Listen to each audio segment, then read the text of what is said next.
ನನಗೆ 8 ಜಿಲ್ಲೆಗಳು ಕೊಟ್ಟಿದ್ದಾರೆ ರಾಜ್ಯದಲ್ಲಿ. ನಾನು ಪ್ರತಿಯೊಂದು ಜಿಲ್ಲೆಗೂ ನಾನು ಪ್ರವಾಸವನ್ನ ಮಾಡಿದೀನಿ. ಆದ್ರೆ ನಾನು ಅಲ್ಲಿ ಹೋದಾಗ ನನಗೊಬ್ಬಳಿಗೆ ಅಲ್ಲ, ಅಲ್ಲಿನ ಜಿಲ್ಲಾ ಅಧ್ಯಕ್ಷರುಗಳಿಗೆ ಮತ್ತೆ ನನ್ನ ಉಸ್ತುವಾರಿ ಯಾರು ಜನರಲ್ ಸೆಕ್ರೆಟರಿ ಮತ್ತೆ ಸೆಕ್ರೆಟರಿಗಳು ಇರ್ತಾರೆ ಅವ್ರು ಎಲ್ಲರಿಗೂ ಹರಾಸ್ಮೆಂಟ್ ಆಗ್ತಾ ಇತ್ತು. ನೀವೆಲ್ಲ ಕೆಲಸ ಮಾಡ್ಕೊಡ್ದು, ಬ್ಯಾನರ್ಗಳು ಹಾಕ್ಕೊಡ್ದು, ಇವ್ರಿಗೆ ನೀವು ಅವಕಾಶ ಮಾಡ್ಕೊಡ್ದು, ಬೈಕ್ ರ್ಯಾಲಿ ಮಾಡ್ಕೊಡ್ದು, ನಾವೇನಾದ್ರೂ ಒಂದು ಪ್ರೊಟೆಸ್ಟ್ ಮಾಡಿದ್ರೆ ಅದನ್ನ ಮಾಡ್ಕೊಡ್ದು ಅಂತ. ಅದರಿಂದ ನಾವೆಲ್ಲರೂ ವಾಯ್ಸ್ ರೇಸ್ ಮಾಡ್ತಾ ಇದ್ರು, ಇವ್ರು ಕೇಳ್ತಾ ಇರಲಿಲ್ಲ. ಸೊ ಅದರಿಂದ ನಾವು ಕೇಳ್ತಾ ಇರಲಿಲ್ಲ ಅಂದ್ಬಿಟ್ಟು ನನ್ನೊಬ್ಬಳದೇ ಅಲ್ಲ, 2-3 ಡೇಸ್ ಬ್ಯಾಕ್ 39 ಜನನ ಕರೆದು ಅವ್ರಿಗೂ ಎಲ್ಲ ನೋಟಿಸ್ ಕೊಟ್ಟಿದ್ದಾರೆ. ಅವ್ರನ್ನೆಲ್ಲ ಕರೆದಿದ್ರು. ಅದಕ್ಕೆ ಮುಂಚೆ 4 ಜಿಲ್ಲಾ ಅಧ್ಯಕ್ಷರಿಗೆ ನೋಟಿಸ್ ಕೊಟ್ಟಿದ್ದಾರೆ. ಇವಾಗ ನನ್ನ ಜೊತೆಗೆ 15 ಜನಕ್ಕೆ ನೋಟಿಸ್ ಕೊಟ್ಟಿದ್ದಾರೆ. ಸೊ ಅದರಿಂದ ನಾವೆಲ್ಲ ಬಂದು ಕ್ವೆಶ್ಚನ್ ಮಾಡಿದ್ದೀವಿ.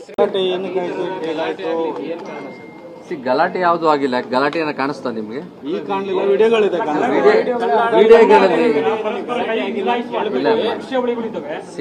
ಇವತ್ತು ನಾವು ಸ್ಟೇಟ್ ಎಕ್ಸಿಕ್ಯೂಟಿವ್ ಇಟ್ಕೊಂಡಿದ್ವಿ ಮೀಟಿಂಗ್ ನ. ಒಂದಷ್ಟು ಮೆಂಬರ್ಸ್ ನ ಆನ್ ಹೋಲ್ಡ್ ಅಲ್ಲಿ ಇಟ್ಟಿದ್ವಿ.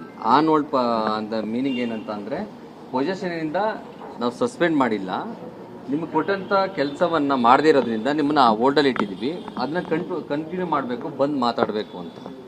ಅಲ್ಲಿ ಸ್ವಲ್ಪ ಕನ್ಫ್ಯೂಷನ್ ಆಗಿ ಯೂತ್ ಕಾಂಗ್ರೆಸ್ ಅಂದಮೇಲೆ ಯೂತ್ ಇದ್ದೇ ಇರ್ತಾರಲ್ಲ, ಆ ಥರ ಆಗಿದೆ. ಅದನ್ನ ಬಿಟ್ಟರೆ ಬೇರೆ ಥರದ್ದು ಯಾವುದನ್ನು ಕೂಡ ಯಾವ ಗಲಾಟೆನೂ ಆಗಿಲ್ಲ, ಏನಾಗಿಲ್ಲ. ಬಟ್ ಅದು ಮೀಟಿಂಗಲ್ಲಿ ಮಾತಾಡಿದ ತಪ್ಪು.